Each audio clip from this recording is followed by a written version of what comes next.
yaitu melaporkan direktur perusahaan direktur perusahaan yang menjadikan Ike Farida memberi keterangan palsu di bawah sumpah. Tapi Dr. Ike Farida tidak pernah memberi keterangan palsu. Sekarang kantor Ike Farida itu sudah dinyatakan P21 dan sekarang orang-orangnya telah datang ke kantor Ike Farida untuk menjemput katanya, tapi belum ada surat panggilan. Tetapi saya mengatakan besok akan saya dampingi klien saya untuk menghadap Kejaksaan Tinggi. Tetapi surat Kejaksaan Tinggi ini ada surat dari Kapolri, CQ Kabar Eskrim, menyatakan kalau begini tidak ada dong tindak pidananya, tidak ada tindak pidana memberi keterangan palsu bawah sumpah. Nah itu, jadi Kabar Eskrim mengatakan tidak ada, Kapolri juga mengatakan tidak ada suratnya. Ada suratnya. Kemudian Dirkrimum Polda Metro Jaya mengatakan ada. Nah, oleh karena itu mereka sekarang datang menggeledah. Sementara kita tadinya telah Kabar Eskrim ini mau melaporkan Direktur EPH, ya, karena telah berulang kali menjolimi klien kita. Sudah 12 tahun membeli apartemen, tidak menyerahkan sertifikat, tidak menyerahkan EJB, tidak dimatikan lampu, tidak disertai dengan air. Maka kita perlu menurut saya melaporkan mereka. Tetapi perjalanan melaporkan direkturnya itu datang anak buahnya nih, Polda Metro Jaya menggeledah. Ini kantor klien kita digeledah. Ini ya, kita kemarin dapat surat dari Polda Metro Jaya, dari Kapolri. Dari Kapolri kita dapat surat bahwa kasusnya Dr. Farida itu bukan tindak pidana.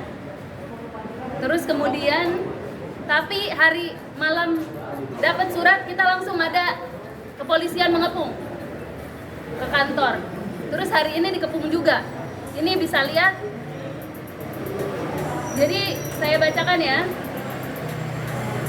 Sehubungan dengan rujukan di atas, bersama ini disampaikan informasi kepada saudara bahwa pada tanggal 1 April 2024 telah dilaksanakan gelar perkara khusus terhadap laporan polisi nomor LPB-4238-9-2021 SPKT-Polda Metro Jaya tanggal 24 September 2021 yang ditangani di Reskrimum Polda Metro Jaya dengan kesimpulan sebagai berikut.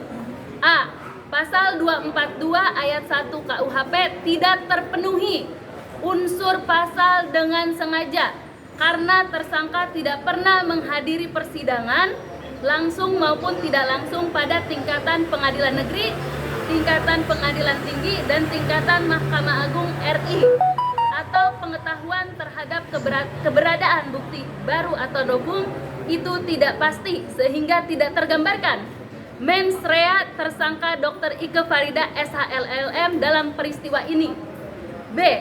Tujuan tersangka Dr. Ike Farida SHLLM melakukan permohonan pengajuan bukti baru atau novum untuk peninjauan kembali adalah mempertahankan hak keperdataannya yang dilindungi oleh pasal 17 dan pasal 29 ayat 1 Undang-Undang Nomor 39 Tahun 99 tentang Hak Asasi Manusia, sehingga perbuatan tersangka Dr. Ike Farida SHLLM tidak dapat dikategorikan perbuatan pidana. C. Pasal 263 KUHP dan atau pasal 266 KUHP tidak terpenuhi berdasarkan analisis yuridis penyidik dalam resume. Jadi kasus ini bukan tindak pidana, tapi malam itu juga begitu keluar surat ini dari Bareskrim, dari Polri, dari Kapolri, langsung kantor kami dikepung. Apa kami ini teroris? Kenapa ke kantor hukum? Apakah kami ini tersangka semua? Bukan. Kenapa pergi jam 19.00 kami dikepung? Apa urusannya? Apa urusannya? Dan sekarang kami mau laporan polisi seperti ini, kasus ini. Tiba-tiba kantor kami juga dikepung lagi. Ada apa? Kami ini kantor hukum, bukan tempat maksiat. Datangi aja itu apa yang jual-jual bir, yang mabuk, yang ini. Jangan datangi kami. Kami salah apa? Ini kriminalisasi advokat. Saya mengundang, kita mengundang seluruh advokat untuk hadir besok di Kejaksaan Tinggi, di depan gedung Kejaksaan Tinggi. 1000 advokat akan datang. Ayo rame-rame kita bersatu. 2000, ayo bersatu semuanya. Saya ajak, saya advokat, Pak Kamarudin advokat. Kita jangan mau dilecehkan oleh oknum-oknum kepolisian dan juga kejaksaan.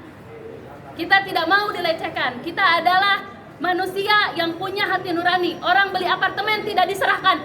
Siapa yang salah? Apakah pembeli yang salah? Tidak, tentunya pengembang yang salah.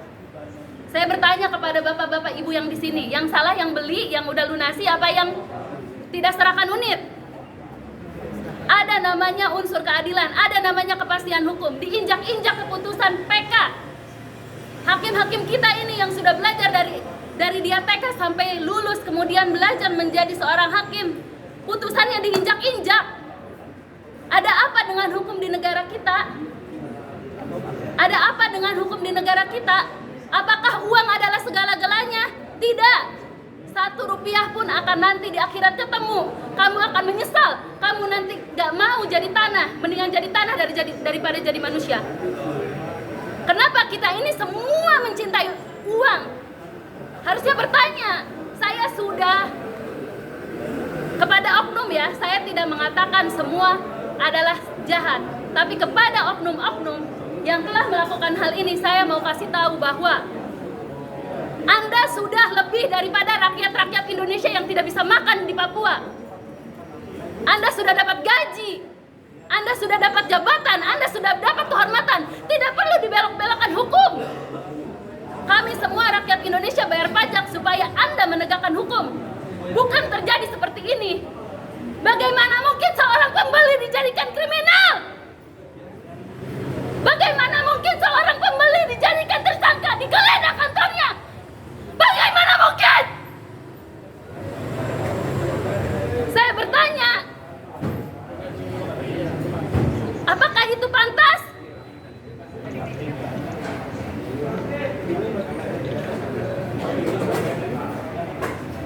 Apakah kita mau diam aja dengan ini semua? Apakah kita mau diam? Saya tanya, apa kita mau diam? Teman-teman media mau diam? Lawan, ayo kita gembar-gemborkan kasus ini. Bagaimana mungkin kantor kita diserang? Bagaimana mungkin ada KPK, ada Komisi Pemberantasan Korupsi, dan ada lembaga-lembaga yang sudah bisa online saat ini, sudah bisa memantau. Masih ada kejadian-kejadian seperti ini. Tolong teman-teman semua dukung perjuangan kita besok. Saya yakin masih ada pejabat, masih ada di Indonesia ini yang punya hati, yang menegakkan Pancasila, Undang Dasar 1945. Udah, Bapak. Baik, jadi